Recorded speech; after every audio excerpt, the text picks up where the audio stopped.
And you're forging a path not only in pageantry, but also in the military, being an officer in the military. So being that, tell us a little bit more about not only that experience, but how that transcends to this and the similarities between the two. Yes, I mean, I think the biggest thing is character and work ethic. My dad always says, you know, someone can have more things than you, have more money than you, but never let someone outwork you. And I think that following my dad's quote, just he was prior military as well. He was he retired after 20 years of service. So to me, just having that as him as a role model means so much. And I also think about the way that he has inspired me and encouraged me when I was at West Point. I was challenged, you know, I was forged by the flame. And to me, being in that environment and really testing my character is what I think has truly led to me being in this opportunity. I love that. My dad was in the Army too, so I understand awesome. that very, very well. Yeah. So also something very important, I'm glad you brought this up as well when you're on stage, the daughter of a migrant. Being that, what does that say to so many other young children out there who are children of migrants and immigrants out there? Yes. What is that, you being the example of this, with this crown on your head, what are you saying to them?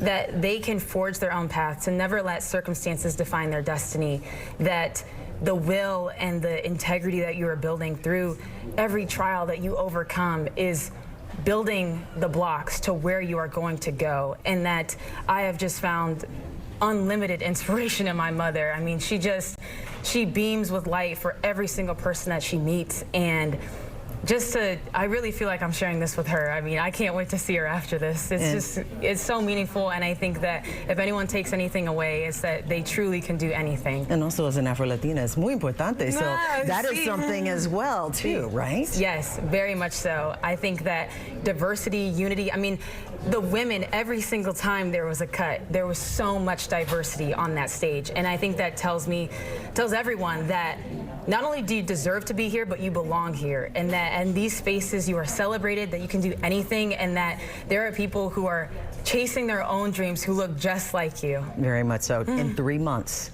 you're heading to Mexico. Wow! You're competing for the title of Miss Universe. Yes. Knowing that, how does that make you feel?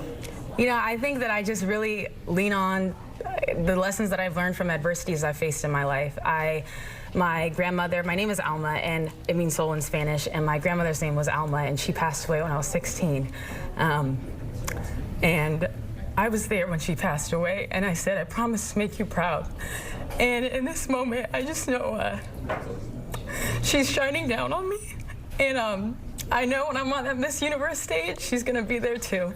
So I'm so thrilled, and I can't wait to get to work. They always say, even though those have passed, as long as you think about them, they're always with you. Yes, ma'am. Okay, one final question. What is one message you can give to the young people out there, the women out there who want to be a part of this program, and they see the light in you that will encourage them to be that? What would you tell them? I would say, if you can see me, you can be me, and that the greatest things in life lie on the other side of fear.